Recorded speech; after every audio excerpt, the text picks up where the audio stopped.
من الواضح خلاص ان يوم الجمعه اصبح ايقونه لجماهير النادي الاهلي وللنادي الاهلي.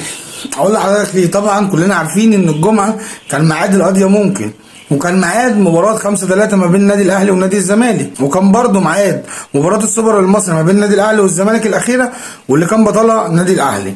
عشان يجي النهارده يوم الجمعه يعلن رسميا ان المغرب ستستضيف كاس العالم للانديه، ومن لائحه كاس العالم للانديه ما ينفعش ان فريقين من نفس الدوله المستضيفه يشاركوا، وباعتبار ان الدوله المستضيفه هي دوله المغرب بالتالي هيشارك نادي الوداد المغربي بصفته بطل الدوري المغربي وليس بصفته بطل دوري ابطال افريقيا، لان لازم فريق من الدوله المستضيفه يشارك في البطوله.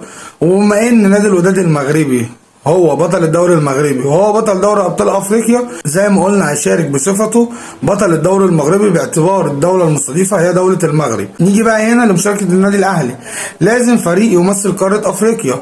هتقول لي ما المغرب بيمثل قاره افريقيا، اقول لك لا، المغرب بيمثل الدوله المستضيفه لبطوله كاس العالم للانديه. وبما ان نادي الوداد المغربي هو اللي حصل على البطوله وهيمثل دولة المغرب كدولة مستضيفة، مش هينفع يمثل قارة افريقيا كحاصل على بطولة دوري ابطال افريقيا.